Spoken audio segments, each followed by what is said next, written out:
Donc cette présentation va être menée à deux voix par moi-même donc et Bruno Cheliron qui prendra la suite. Donc justement là ça tombe bien, je vais vous parler de la partie bilan hydrique et de la modélisation spatialisée, voilà, qui permet donc d'estimer les besoins et les consommations en eau des cultures et également donc les apports d'eau d'irrigation. Donc bon, je vais passer vite, simplement pour information, évidemment on est déjà soumis au changement global qui allie à la fois le changement climatique et les pressions anthropiques. En 2020, donc quelqu'un a déjà cité 80 départements soumis à des arrêtés sécheresse. Au 3 mai 2022, on était déjà à 10 départements qui étaient en restriction et 29 arrêtés en cours. Si on regarde également les derniers chiffres, alors j'ai pas regardé bien évidemment, j'ai pas eu le temps de regarder tous les départements, mais le dernier recensement agricole de 2020, on constate, en tout cas sur certains départements, une augmentation des surfaces irriguées entre 2010 et 2020. Donc là, vous avez donc l'Aude, le Gers, le Centre-Val de Loire et le Var, avec donc des différences évidemment entre les départements et des différences entre les cultures. Donc là, les cultures qui sont représentées sont les vignes, les légumes, prairies, cultures fruitières et céréales. Il est où le pointeur? Du haut. En haut? Tu l'as cassé?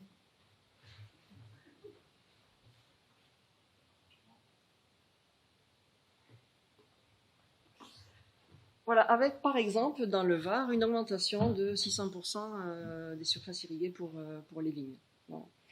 Donc oui, je vais y arriver. Donc ce changement global va induire une raréfaction de la ressource en eau. Donc alors ça c'est global, c'est-à-dire que ça peut changer évidemment, ça va varier en fonction des départements, ça peut varier aussi en France en tout cas, ça va varier aussi en fonction de la saison, avec notamment une raréfaction en période durant l'été. Donc face à ce changement global, les utilisateurs sont en attente de réponses, en attente d'outils, de méthodes pour arriver à optimiser la gestion de l'eau. Comme on le disait ce matin, l'eau c'est un bien commun, donc c'est l'affaire de tous.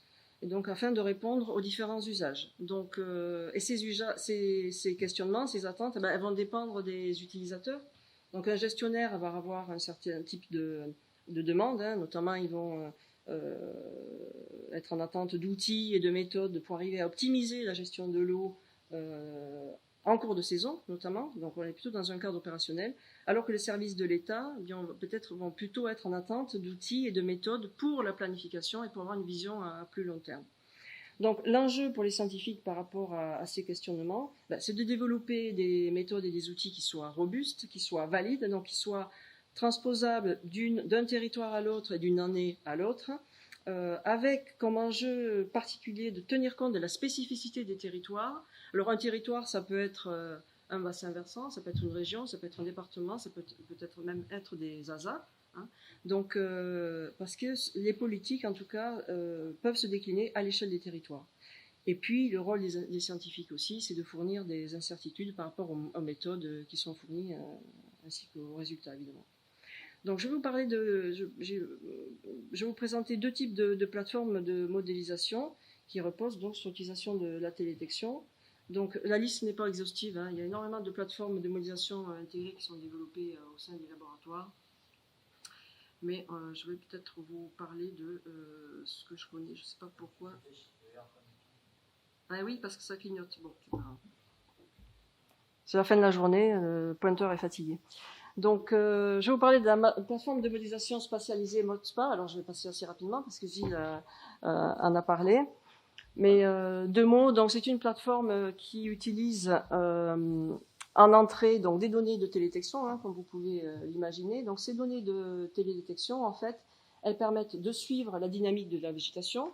Elles permettent également de calculer des cartes d'occupation des sols, on l'a vu ce matin, des cartes de surface irriguée, des cartes d'humidité du sol. On a vu tous ces exemples ce matin. Et là, j'ai listé les différents CES qui permettent de produire une partie de ces données. Cette plateforme utilise également des cartes de sol qui permettent de calculer la réserve facilement utilisable par les plantes. Elle utilise également, on a quand même besoin des données in situ pour calibrer, valider les modèles. Alors ces données, elles viennent soit de partenaires avec qui on travaille, soit d'observatoires qui peuvent être nationaux ou internationaux. Et on utilise en entrée, bien évidemment, également de la donnée météo. Donc ces données sont utilisées en entrée d'un modèle de bilan hydrique que je ne vais pas spécialement détailler ici, mais quoique un petit peu juste après. Donc cette combinaison de ces données et de ce modèle de bilan hydrique permet d'obtenir des cartes spatialisées de rendement, de besoins en eau, de consommation en eau des cultures. Donc actuellement, cette plateforme est en cours de couplage avec un modèle agro-hydrologique, un modèle SWAT, dans le cadre d'une thèse, Elisabeth Brochet. Et donc, cette plateforme permet donc d'estimer, de produire des diagnostics et des scénarios de gestion de l'eau à l'échelle des territoires. Alors, juste un petit focus sur le module de bilan hydrique. Donc, comme l'a expliqué Gilles, c'est un module qui repose sur la méthode FAO. Cette méthode repose sur l'utilisation de coefficients, et en particulier du coefficient cultural. Donc, c'est le coefficient KCB, là, qui est dans l'équation entourée en vert, qui permet de calculer la transpiration de la culture. Alors, je tenais à vous parler de ce coefficient parce que les chambres connaissent assez bien ce coefficient, les gestionnaires aussi. Ils l'estiment en général à partir de stades phénologiques.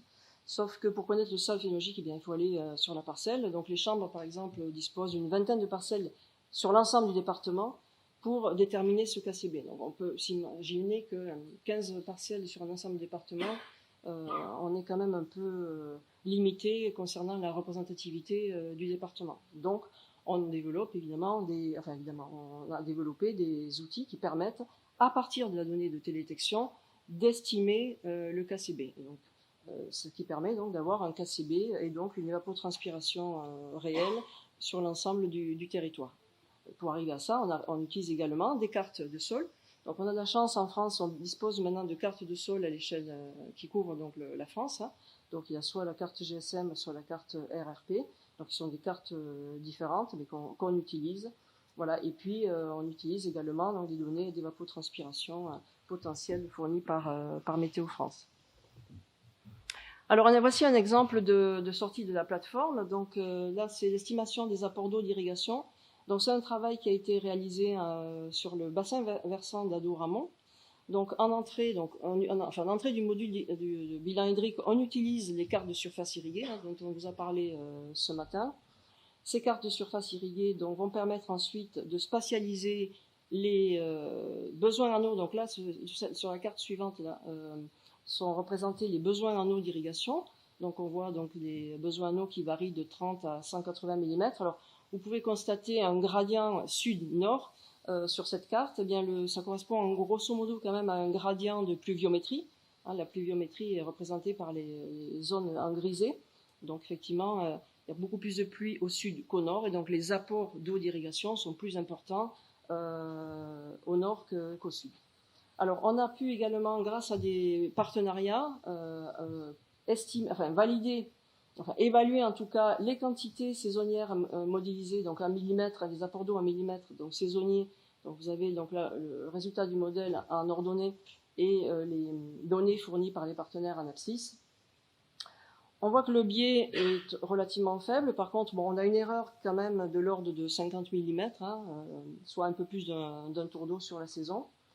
Donc, il reste encore des incertitudes sur lesquelles on travaille. Ces incertitudes, elles peuvent être liées donc aux pratiques. Par exemple, pour obtenir cette carte, on a déterminé que pour chaque tour d'eau, on apportait 30 mm. Donc peut-être que ça, c'est une règle qui pourrait être améliorée. Ensuite, il y a des incertitudes également qui sont liées à l'estimation de la réserve facilement utilisable. Parce que je vous disais, effectivement, on a des cartes de sol, mais elles ont été faites par des pédologues. Ce qui intéresse les agronomes, c'est la réserve facilement utilisable, et un paramètre qui est important, une variable qui est importante, c'est la profondeur d'enracinement des cultures. Et donc là, on a quand même quelques difficultés à avoir des informations précises sur ces profondeurs. Un autre exemple de sortie, donc c'est un peu plus ancien. Donc là, on n'avait pas encore les données Sentinel, et pourtant le résultat était quand même assez bon pour l'époque. Donc là, les résultats précédents, c'était à l'échelle d'un sous-bassin versant. Là, ce sont des résultats fournis à l'échelle des départements. Donc là, c'était le Gers et la Haute-Garonne. Donc en bas, vous avez donc les cartes qui représentent. Là, c'était uniquement sur du maïs irrigué, non irrigué, et à partir de ces cartes, donc, on peut estimer également les rendements. Donc, on avait comparé ces résultats à l'échelle du département avec des données Agreste. Donc, la sortie du modèle, les barres plots en vert correspondent au rendement Agreste et la sortie du modèle modifié correspond au rendement, aux barres orange.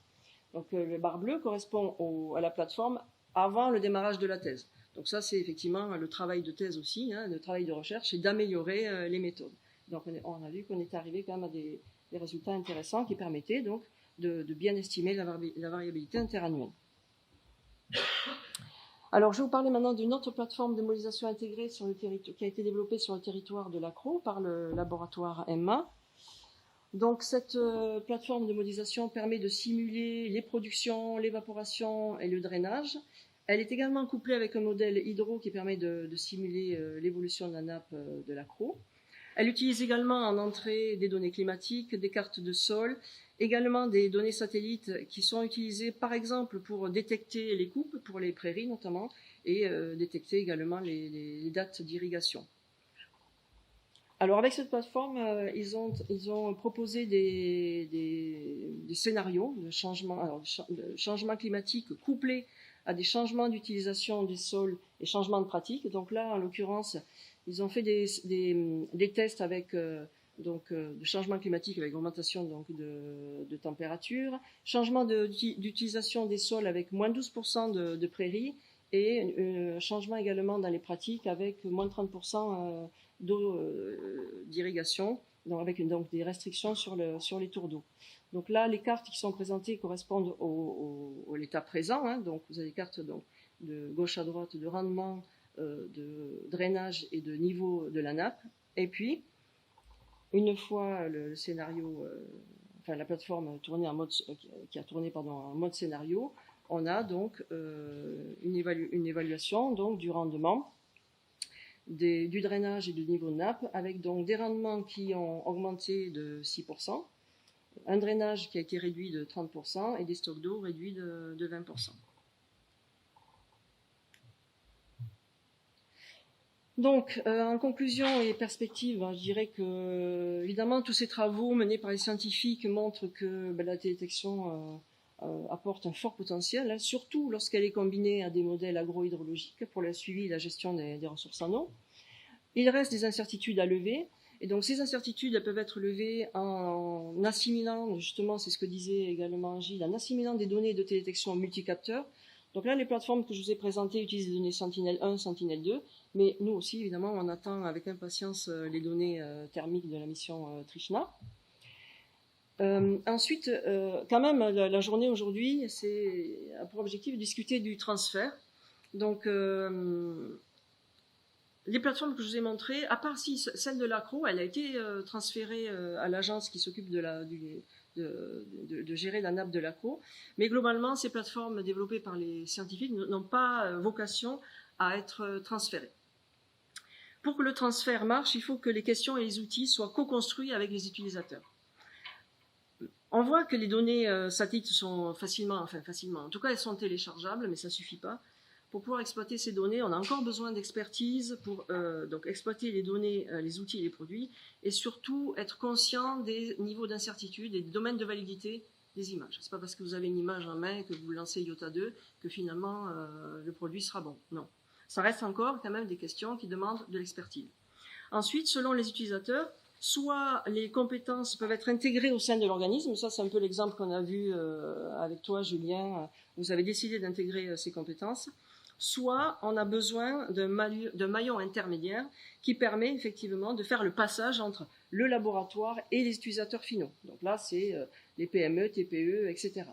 Donc là, je vais terminer sur un exemple d'une collaboration dans le cadre du projet SCO. Je vous en ai parlé ce matin. le Space Climate Observatory, donc, financé donc, par le CNES, qui permet effectivement d'effectuer un transfert entre les laboratoires et des sociétés privées. Donc là, je vous ai mis la liste des partenaires, et donc je vais vous montrer un premier résultat. Alors, même les partenaires qui sont ici ne le connaissent pas parce que c'est des résultats qui ont été fournis très très récemment par MEOS. Donc ça, je vais vous montrer donc, le produit de la collaboration avec le CESBio. Hein. Donc, par cette collaboration, donc, le MEOS a proposé, enfin développé une chaîne de traitement qui permet de faire de la cartographie des irrigations sur de larges territoires. Et là, vous me direz, ben, donc vous le faites déjà. Oui, on le fait déjà, sauf que ça ne répond pas forcément aux besoins des utilisateurs. Premier besoin, d'abord, c'est d'avoir, par exemple, une information à la parcelle. Ça paraît tout bête, mais c'est pas si simple. Et nous, c'est vrai que les scientifiques, on travaille plutôt à l'échelle du pixel. Donc, quand on discute avec un gestionnaire, dit, c'est quoi le pixel? Ça ne nous intéresse pas. Ce qui nous intéresse, c'est la parcelle, le périmètre irrigué, bon, le sous-bassin versant. Et puis aussi des logiciels, enfin des chaînes qui permettent d'être rapidement exécutables, faciles à utiliser et qui demandent des ressources informatiques limitées. On a beaucoup parlé de IOTA 2, donc, mais pour utiliser IOTA 2, il faut quand même être équipé et avoir de grosses ressources informatiques pour pouvoir l'utiliser. Donc, pour certains utilisateurs, ça ne suffit pas, ça ne répond pas à la demande. Donc, l'approche supervisée a été utilisée. Donc, je vais vous montrer le premier résultat tout récent, donc, qui a été obtenu sur le centre Val-de-Loire. Et puis, ce que l'on prévoit évidemment, c'est de travailler sur les approches semi-supervisées, hein, afin d'essayer de s'affranchir à terme des données in situ. Mais là, ça reste encore quand même des questions de recherche. Bon voilà, donc on a produit une carte donc sur le centre Val-de-Loire, sur différents types de cultures. Donc là, ça c'est pas juste irrigué, non irrigué, c'est irrigué, non irrigué en fonction des types de cultures. Donc là, il y a 8 types de cultures qui ont été classés. Donc voilà un exemple donc de sortie de la carte. Ce qui est en bleu, c'est irrigué, ce qui est en rouge, c'est non irrigué. Et puis, une autre sortie qui me paraissait moins importante et sur laquelle on a beaucoup travaillé avec MEOS, c'est de sortir, on en a discuté ce matin, la carte de probabilité de l'irrigation. Et donc là, quand vous avez plus de 60%, vous considérez que votre parcelle est irriguée. Si c'est moins de 60%, on considère qu'elle ne l'est pas. Voilà, mais on estime que c'est important que les utilisateurs sachent qu'effectivement, cette valeur irriguée non irriguée, elle est associée à une probabilité. Voilà, donc la précision globale a été de 85%. L'étape suivante, c'est de tester cette chaîne sur d'autres territoires, la Thurance et le Tarn notamment. MEOS, ça c'est son travail de développer effectivement des interfaces graphiques pour faciliter la prise en main par les futurs utilisateurs. Voilà, donc j'ai fini. Peut-être Bruno, si tu veux prendre la suite. On répondra aux questions. J'ai le petit radar, le petit laser. Oui. Il est rouge.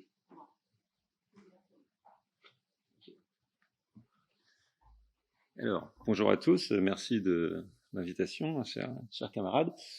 Pour prendre la suite de ce qui vient d'être présenté, on va descendre à l'échelle de la parcelle et je vais vous donner quelques diapos sur comment on peut intégrer l'indice foliaire dans un modèle de culture, un modèle d'irrigation et de culture, pour essayer de détecter les épisodes d'irrigation.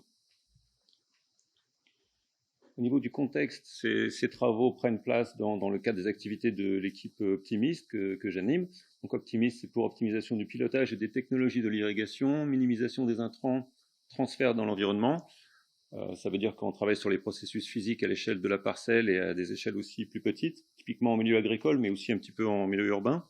Donc quand on a parlé des îlots de chaleur tout à l'heure, par exemple, ça peut être très intéressant pour nous. Le modèle qu'on a impliqué là, c'est le modèle OptiRig, qu'on développe de manière collaborative dans l'équipe et qui cherche à faire de la génération, de l'analyse et de l'optimisation de scénarios d'irrigation. Les recherches dont on va parler là sont dans le cadre de la thèse de Mohamed Hamzé que je co-dirige avec Nicolas Bagdadi. Le cadre au niveau des partenariats et des sites d'études, c'est 2 projets. Un projet de réutilisation des eaux usées, mené avec Veolia en particulier, mais aussi avec Dominique, l'UMR-IMA. Donc là, l'idée, c'est plutôt de construire un OAD d'irrigation en contexte reuse. Et l'autre cadre au niveau partenarial, c'est le projet RSO, où là, il s'agit plutôt de supervision des territoires irrigués, un peu façon douane volante, comme on en a parlé ce matin. Donc l'idée, c'est de détecter des épisodes d'irrigation, c'est-à-dire une combinaison de date et de dose. Mais bonus, on cherche à le faire sans utiliser les données radar. Donc c'est plus une question de recherche, mais on va voir qu'on n'est pas forcément très loin des applications opérationnelles. Donc on veut détecter des épisodes d'irrigation en se servant de quoi? Du LAI fourni par Sentinel-2 et du LAI fourni par le modèle qu'on fait tourner avec ou sans irrigation. Voilà le matériau qu'on a à disposition. Les sites et les données, donc c'est les parcelles d'un des agriculteurs partenaires du projet de réutilisation des eaux usées. Donc là, on est près de Tarbes, en sortie d'une steppe. Et on a aussi la station expérimentale de la Valette à Montpellier, donc tout près d'ici. Et voilà un exemple de LAI de Sentinel-2 sur plusieurs saisons. Enfin, on a plutôt le LAI de Sentinel-2 sur plusieurs saisons d'irrigation du maïs. Voilà un exemple quand tout se passe bien, disons. Donc là, c'était cette parcelle-là en 2020, pour vous donner une idée de à quoi ça ressemble, une belle courbe. Quelle est la méthode utilisée? Quelle est l'information utilisée? Donc là, vous avez une courbe d'évolution du LAI au cours du temps. Elle est ponctuée par un certain nombre de points verts. Les points verts, c'est les observations de LAI par Sentinel-2. Et puis les points oranges, c'est ce qu'aurait prédit OptiRig, donc le modèle, en l'absence d'irrigation depuis la dernière observation. Donc là, on peut zoomer sur la partie droite. Ça, c'était l'observation précédente. Là, c'est l'observation actuelle. Et là, c'est ce que le modèle prévoit si on n'applique pas d'irrigation depuis cette date-là. Donc on a un écart entre cette prévision et puis l'observation. Et le problème inverse qu'on cherche à résoudre, c'est trouver les couples, on imagine qu'il y en a plusieurs, de date et de dose qui permettent de combler cet écart.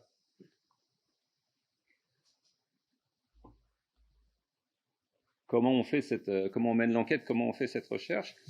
On part du jour actuel, qui se situera ici, et puis on va tester des dates d'application, en reculant un petit peu dans le temps, en disant pour l'instant on teste que des doses de 30 mm, et on cherche à voir à quel moment on arrive, avec une application quel jour, disons, on arrive à combler l'écart. Donc là, c'était G, la mesure de l'écart. Et en lisant cette figure-là, on se dit, ces deux dates-là, c'est pas mal, parce qu'on tombe sur un écart qui semble très faible. Comment on interprète ça plus généralement? C'est si on avait une application à cette date-là, par exemple, on obtiendrait une mesure là qui n'est pas 0. Et pour ces dates d'application-là, le LAI calculé serait au-dessus du LAI observé. A contrario, sur cette partie-là de la courbe, pour ces dates d'application, le LAI calculé serait en dessous du LAI observé. C'est comme ça qu'on raisonne. Quand on est suffisamment proche du 0 en termes d'écart, on considère qu'on a répondu à la question, en tout cas on a une possibilité. Donc là, la possibilité, c'est en l'occurrence deux dates possibles, 19 et 20 juillet, pour une dose de 30 mm.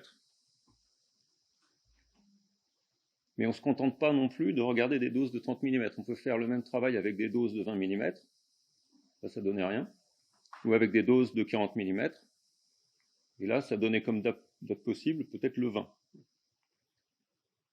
Donc avec 30 mm, on avait deux dates possibles, avec 40, on en a une. Vous devinez un petit peu les questions qu'on peut se poser. Donc au niveau des résultats, l'imitation et de l'applicabilité, comme on pouvait s'y attendre, les résultats ils sont intéressants, mais meilleurs si on dispose d'images rapprochées. C'est ce que Nicolas a dit aussi ce matin. On ne va pas lire les tableaux en entier, mais on a testé plusieurs cas de figure où on disposait d'images Sentinel-2 tous les 5 jours, tous les 10, tous les 15, tous les 20. Et on constate que quand on écarte la date entre deux images, les détections des irrigations restent bonnes. Par contre, il y a un petit peu d'imprécision sur ces détections et ça devient plus difficile de détecter les doses. Voilà comment on fonctionne. Et après, Nicolas a suggéré récemment que même si on n'avait pas des dates tous les 5 jours, on pouvait ruser en interpolant pour remplacer les images manquantes. Et voilà des résultats qu'on va présenter dans un papier qui est en préparation. Voilà pour moi.